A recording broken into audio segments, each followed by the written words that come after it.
Story 1. I never believed in ghosts. Not until I stepped inside the old Callaway textile mill. It sat on the edge of the river, half swallowed by kudzu and rust, its brick facade weathered like bone. I'd come with a headlamp, gloves, and a camera, just another urban explorer chasing decay. The front doors were chained, but the east loading bay had given way years ago. Its metal grating snapped like a rotten tooth. Inside, the air was thick with dust and the smell of wet wool, though the looms hadn't spun in over 50 years. My light cut a narrow path through the vast weaving hall, illuminating broken glass, fallen rafters, and the hulking shapes of abandoned machinery. Everything was draped in cobwebs, frozen mid-motion, as if the workers had vanished mid-shift. Then I heard it. A soft click, like a latch releasing. I froze. I hadn't made a sound. I hadn't moved. I scanned the upper catwalks, my beam trembling slightly. Nothing. I pressed on, boots crunching over debris. At the far end, a narrow staircase spiraled toward the second floor. Halfway up, I stopped. My light caught something on the wall. Faint, near the ceiling. Not graffiti. Writing. Scratched into the plaster. Don't stay after. I didn't know the time. My phone had died 10 minutes in. I glanced back toward the entrance, now a square of graying twilight. I should have left already. But I kept climbing. The second floor was worse. Narrow corridors branching off like veins. Offices with sagging doors and rusted desks. I passed a time clock still set to 3:17. The silence wasn't empty. It listened. Then came the footsteps. Slow, deliberate, coming from the corridor ahead. I turned off my headlamp and backed into an alcove, heart thudding. The steps didn't stop. They passed right by me, solid, measured, shoe on concrete, then faded into the dark. I didn't breathe until they were gone.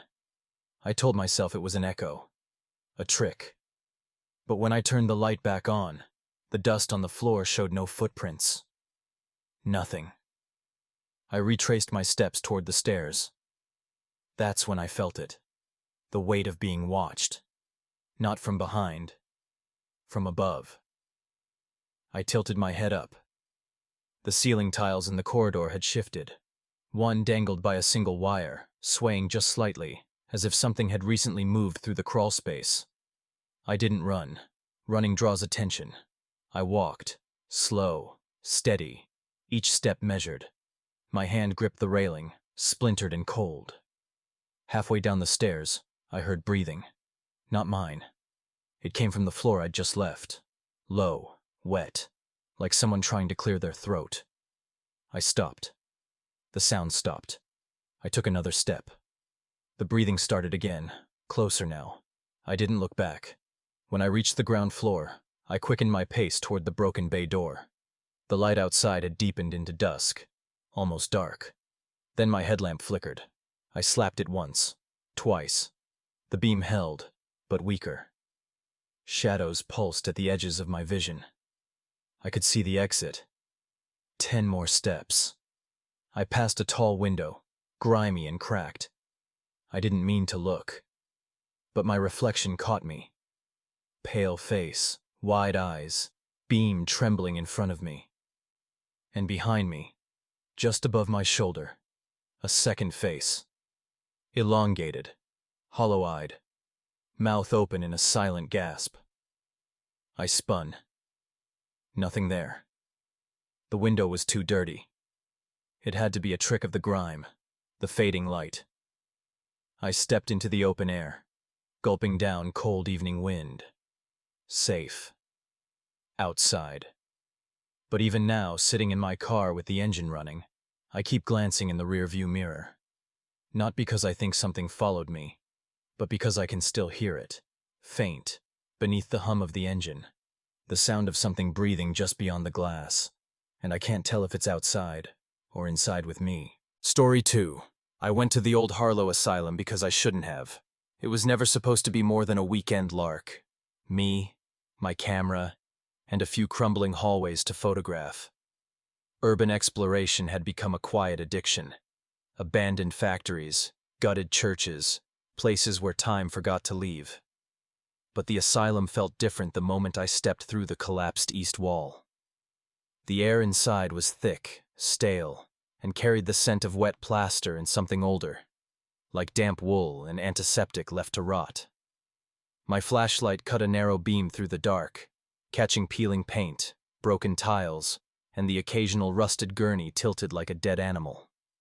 Graffiti covered some walls, most of it recent, sloppy. But further in, I found older markings, names scratched into wood, tiny drawings of eyes, and one phrase scratched over and over: "You are not alone." I ignored it. Adrenaline makes fools of us all. I climbed to the second floor, the stairs groaning under my weight. The silence wasn't empty. It pressed, like the building was holding its breath. Then came the noises. First, a soft tapping, rhythmic, like fingernails on metal. It came from beyond a closed door marked hydrotherapy. I paused, listened. It stopped. I moved on. Then, a whisper. Not words, just breath shaped into sound. It seemed to come from the walls themselves. I spun my flashlight around. Nothing. But in the beam's edge, I thought I saw a shadow shift. A silhouette at the end of the hall, gone before I could focus. My breath came quicker. I told myself it was rats. Wind. Creaking pipes. I entered a long ward.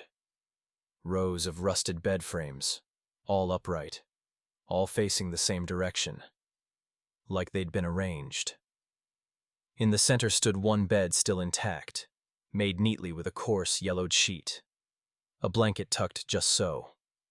On the pillow sat a small porcelain doll. One eye cracked. The other stared directly at me. I didn't touch it. Then I heard it, clear as my own pulse in my ears. Footsteps. Slow, deliberate, coming from the hall behind me.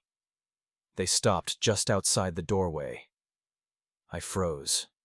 My light trembled in my hand. I didn't move. I didn't breathe. Nothing entered. But I felt it. Watched. Not curiosity. Not malice. Something colder. A presence that had noticed me. As if something buried deep in the asylum's bones had stirred and turned its attention toward the one living thing in its domain. I backed out slowly, keeping the light trained on the doorway, expecting a shape to emerge. It never did. Outside, the night air felt wrong. Too cold. Too still. I walked to my car, keys clenched in my fist. As I drove away, I glanced in the rearview mirror. The asylum stood in silhouette under the moon, and in one second-floor window, just for a flicker, I saw a face. Pale, expressionless, watching me leave. I haven't returned. I keep thinking, it knows where I live. I check my locks twice now.